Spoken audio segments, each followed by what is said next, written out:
안녕하십니까? 오늘 이 시간에는 자폐 스펙트럼 장애와 뉴런 특이 에놀라아제, 즉 NSE의 관계에 대해 심층적으로 살펴보겠습니다. 특히 뇌가 보내는 신호로서의 NSE의 임상적 유용성과 한계점을 함께 분석하며 부모님들께 실질적인 정보를 제공해 드리고자 합니다. 많은 부모님들께서 궁금해하시는 질문 중 하나일 것입니다. 과연 피검사만으로 우리 아이의 자폐를 알 수 있을까요? 이 질문에 대한 답을 오늘 함께 찾아가 보겠습니다. 그럼 먼저 NSE, 즉 뉴런 특이 에놀라아제가 무엇인지 알아보겠습니다. NSE는 신경세포와 신경내분비세포의 세포질에 존재하는 효소입니다. 건강한 상태에서는 세포 안에 안정적으로 존재하지만 신경세포의 막이 손상되거나 세포가 사멸할 때 혈액으로 방출됩니다. 다시 말해, 혈액 내 NSE 수치가 높아진다는 것은 뇌신경세포에 문제가 생겼다는 SOS 신호로 해석될 수 있습니다. 최근 연구 결과를 살펴보면 NSE의 높은 민감도를 확인할 수 있습니다. 2023년 STANC-IOIU 등의 연구에 따르면 자폐 스펙트럼 장애 아동 41명 중 40명, 즉 97.5%에게서 혈청 NSE 수치가 정상 범위인 16.3 NGML보다 높게 나타났습니다. 이는 NSE가 자폐 아동의 뇌에서 발생하는 미세한 신경 손상이나 염증 반응을 매우 민감하게 반영하고 있음을 시사합니다. 그렇다면 왜 NSE 수치가 올라갈까요? 주된 원인은 크게 세 가지로 볼 수 있습니다.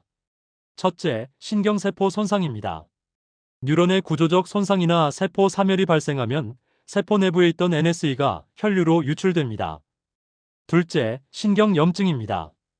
뇌내의 만성적인 염증 반응은 신경세포막의 투과성을 높여 효소 유출을 가속화할 수 있습니다. 마지막으로 타마커와의 상관관계입니다. NSE는 타우 단백질 등 다른 신경 손상 지표들과 양의 상관관계를 보여 뇌 손상의 객관적 지표로 활용될 수 있습니다.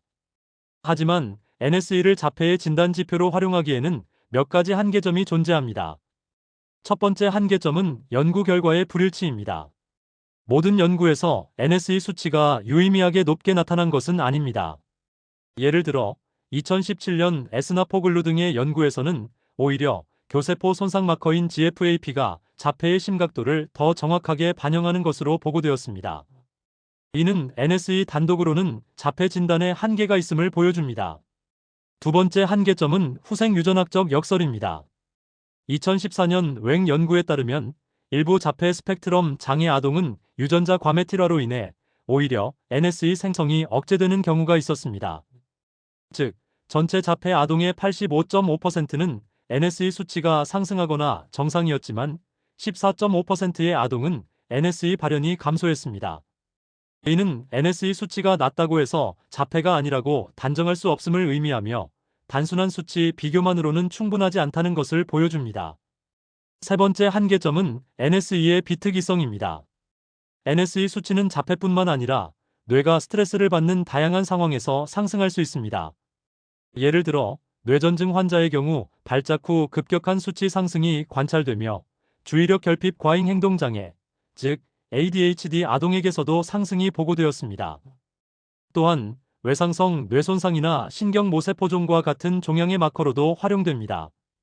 이러한 비특이성 때문에 NSE만으로 자폐를 진단하기는 어렵습니다.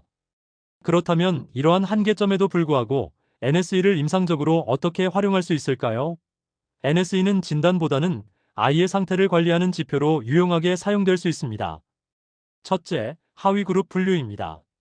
NSE 수치를 통해 신경염증형과 유전대사형과 같은 자폐 스펙트럼 장애의 하위그룹을 분류하여 맞춤형 치료 전략을 수립하는 데 도움을 줄 수 있습니다. 둘째, 다중마커 패널의 활용입니다. NSE 단독 진단보다는 GFAP, S백비 등 다른 바이오마커들과 함께 검사하여 진단의 정확도를 높일 수 있습니다. 마지막으로 치료 반응 모니터링입니다. 치료 적용 후 NSE 수치의 변화를 추적하여 신경 손상의 회복 여부를 객관적으로 판단하는 지표로 활용될 수 있습니다. 결론적으로 NSE는 자폐를 확진하는 이름표가 아니라 우리 아이의 뇌가 보내는 SOS 신호입니다. 따라서 단독 수치에 일희일비하기보다는 다른 검사 결과와 아이의 임상 증상을 종합하여 현재 뇌 건강 상태를 파악하는 보조적인 관리 도구로 활용하는 것이 매우 중요하고 현명한 접근 방식이라고 말씀드릴 수 있습니다.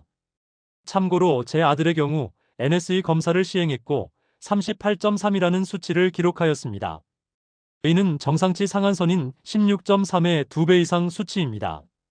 향후 여러 치료를 진행하면서 NSE 수치를 추적 관찰하고 아들의 상태와 관련이 있는지 살펴볼 예정입니다.